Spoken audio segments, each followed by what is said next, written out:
My prostate cancer journey started really when my father was diagnosed with prostate cancer, and he died over 40 years ago. And my mother's brother died of prostate cancer um, that had metastasized. So I've been on active surveillance. I was screening since I was 42. So that's 25 years ago. So when I was my PSA, even though it was below the age adjusted normals, year over year from my baseline, it was very aggressive in terms of accelerated result from year over year. My family doctor noted that, and he said, maybe we should investigate that given your history.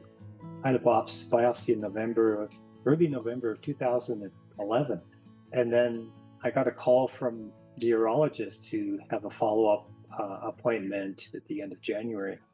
And so I can say that I wasn't prepared for that news. I had assumed that I was cancer-free. Wrong assumption. I only found out about the support group by accident, and changed my life. It really did. It saved my sanity. That's how I describe it. And it gave me hope, because here were a bunch of guys that had been where I was, and they were still here, 5-6 years later or longer. And they were telling me it gets better. So I had some role models.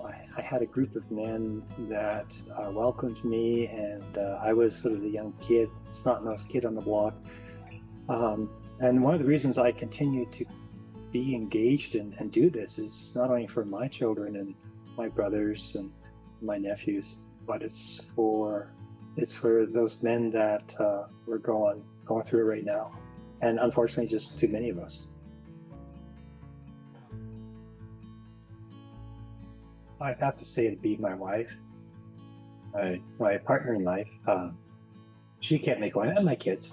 Mental health was a big part of, I think, my initial journey, and all the way through it, because it goes up and down, right? But part of that is also learning how to take better care of me. How can I care for others if I can't take care of me?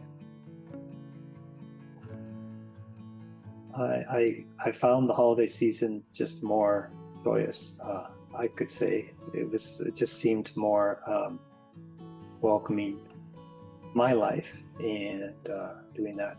I think today I look at the holiday season as a time of family and friends and good food. So what's great about that season is it brings people together, largely around food and traditions. And there's as she said, there's gratitude, right? People are also mindful of the blessings, I think, that we enjoy, and mindful of the blessing of our health, mindful of the blessing of just even.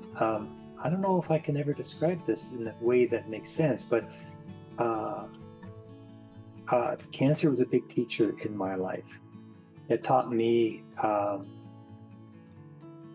to try to keep myself focused on what's important and what's important to me, and to spend time with those that I want to spend time with. So if anything, it's helped me to become more intentional, more focused, and I think more giving.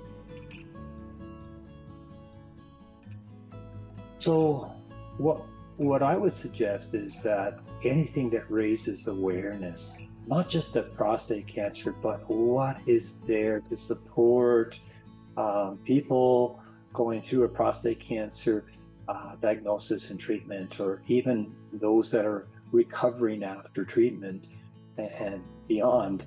And I mean all people dealing with that, because it truly is a couple's disease, it's a family disease. This is something that support groups, I believe, can offer.